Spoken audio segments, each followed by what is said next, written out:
Hello YouTube, this is just me, and it's time for a video. I know it's been a very long time, but we have to talk about this week's election in South Carolina with Jim Clyburn, the most powerful member of Congress in America. Take note of that, keep it in the memory bank. And his race with Marcel Dixon and some other guy whose name I can't remember, but the focus is Marcel, who got a great amount of support from social media. South Carolinians, I couldn't say. I don't live in South Carolina, but social media he did.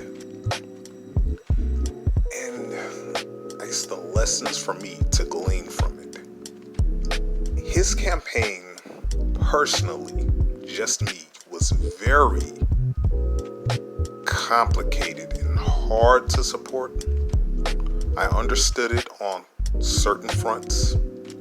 He is a former member of ADOS, and you should know from my previous videos that are now deleted my whole opinion on ADOS. But I am a Black American.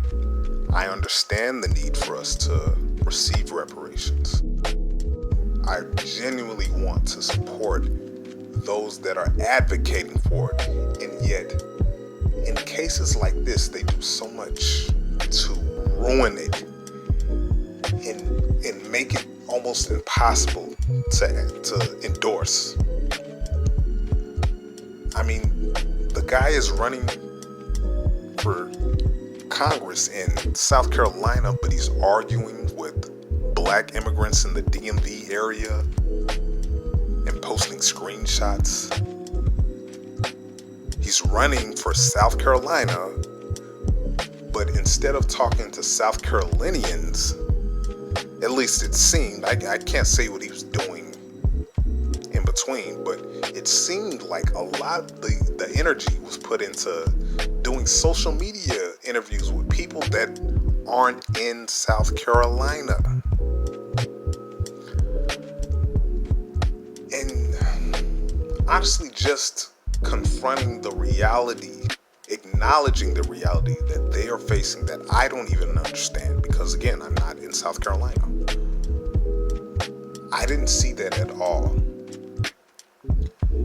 It seemed to be all about reparations.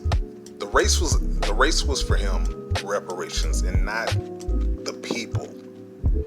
And in certain ways, I don't think he spoke to them. I still don't think he would have gotten very much votes, but I think he could have done a lot better if he had actually responded to their needs, to things that are happening on the ground. Because reparations is such a fantastical idea. I hate to say it, but I have family in Alabama. And when I go there, particularly in their area, I can tell you, that is the last thing that they're gonna latch everything onto. Because there's so much more that needs to be happening. And for you to make reparations, which almost sounds like a Cinderella tale, the preeminent cause for your campaign, for people that they're trying to make the day-to-day, it's not gonna resonate. It's not. It can be a part of it, but it cannot be the only thing. It can't. It cannot. And I think in a lot of ways that hurt his cause too. And beyond that, just his reaction since his loss, which was going to happen. You were going to lose. Marcel, if you happen to hear this, you were going to lose. And that's okay. It would have been okay to lose. But it was more so about the statement and building the groundwork. But again, so much has happened. There's no way to endorse someone like this as a candidate. Just given things that he's admitted on his own, anticipating the death of our elders because they're apparently coons, because they didn't vote for him, as well as anyone else that didn't vote for him or just vote at all. They're just coons who were just satisfied. No, you didn't speak to them. You didn't resonate with them. What's so hard about being accountable about that and just admitting, there's things, maybe I didn't say everything that I needed to say. Maybe there's another approach to go with this. No, they're just coons. And if they're old, they need to die and get out of the way, which has been so common in this whole American flag hashtag movement. And I mean, these are people that you want to be your constituents. You're going around and you're talking to everyone else from across the country about reparations, but the people that are on the ground that you want to represent, they're all coons. And you only got 2% of the vote. You got like 2,000, 2,500 of the vote. So everybody else is coons, but you're talking to people from elsewhere. Talk to the people outside, bro. But that doesn't even matter, because again, and I'm getting worked up, but some of the things I just don't want to say on here. I don't want to say, but he admitted it. He did this on his own admission about his activities in alleys. Like, why? Why would you?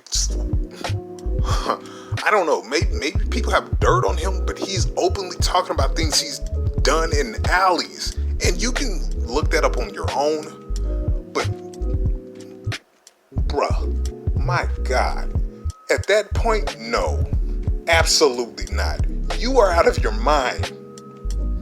You're out of your mind if you think people are going to endorse that. And I live in a major city, so I can only imagine in a place like South Carolina, because again, I got people in Alabama. I know the mentality.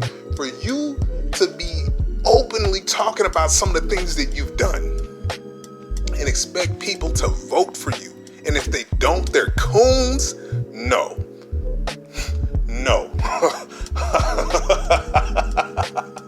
Oh, I'm laughing at the ridiculousness of it. But I'm gonna settle down. And I guess in the grand scheme of this video, I think my point is there's no return from this moment. Not with this movement. No. No. You're not gonna pull the plane up, and you're just pretending that it hasn't. And that's what's so insane about it. That's what leads to moments like this. And I don't know.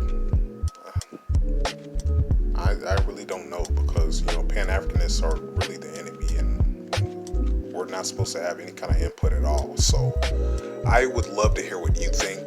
Drop a comment. And yeah, this is just me.